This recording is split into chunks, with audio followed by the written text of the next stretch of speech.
unexplained mysteries. The mystery of the 50,000-year-old sunken city in Cuba. More than a decade ago, tabloids and research institutions exploded to the news of an exciting underwater discovery. In 2001, Pauline Zalitzki, a marine engineer, and her better half Paul Weinzweig found evidence of incredible man-made structures deep within the Atlantic Ocean. Paul owned a Canadian company called Advanced Digital Communication, ADC, which was working in close association with the Cuban government on a survey mission. It was one of the 4 firms probing the sea while searching for treasure-laden ships from Spanish colonial era. The exploration was being conducted along the coast of the Guanajuato Peninsula in the Pinar del Rio province of Cuba. Advanced sonar equipment was being used by the team to study the Cuban waters when they noticed strange rocks and granite structures on the sea floor. The objects were symmetrical and geometrical stone shapes unlike what you would expect to find, closely resembling remnants of an urban civilization. The search covered an area of 2 square kilometers with a depth of between 2,000 feet and 2,460 feet. For a closer examination, the team sent an underwater visual robot that re-recorded images of the structures in better resolution and clarity. The new pictures determined formations that were slightly pyramidal while others were circular, made of massive smooth stones which resembled hewn granite. Size of the pyramids reportedly measured approximately 8 feet by 10 feet in height and width. Some rocks were stacked upon each other while others were not and at much further distance.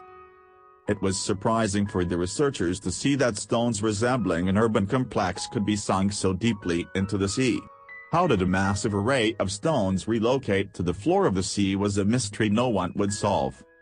The ADC team did not want to come to any conclusions, seeing how the images could have been misinterpreted.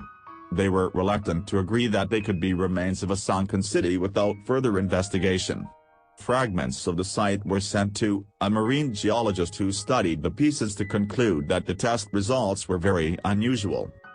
Findings suggest that such magnificent stonework would have taken 50,000 years or more to sink to such depths of the sea.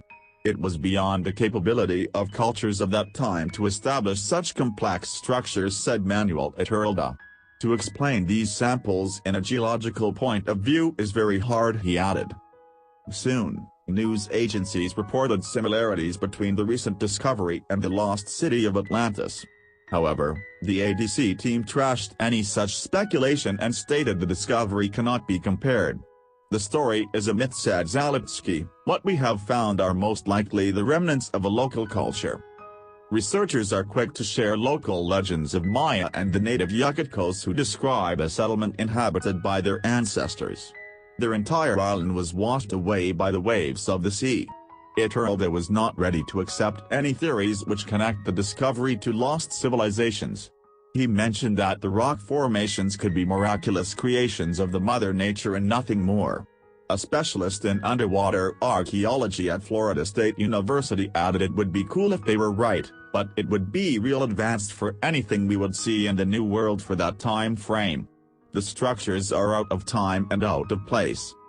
The Cuban government, led by President Fidel Castro, also became greatly involved in finding the truth behind the strange discovery, along with National Geography Society and Cuba's National Museum. A tremendous interest among the country's citizens and the media wanted to finally connect the dots and declare the discovery to be something ancient and magnificent. Conclusion. It has been more than 10 years that the discovery was made. The publicity and enthusiasm about the mysterious deep-sea city has faded from the media and tabloids. Research is now at a standstill, and without additional data it appears all answers are clouded in uncertainty. But the first sonar images of what was dubbed a lost city did create a tremendous impact on the Cuban government and her people. The world is always fascinated by the mystery of an ancient civilization, and for a time the sunken city of Cuba was one of the most bizarre. It still lies underwater, at peace in the ocean's depths, and is as puzzling as ever.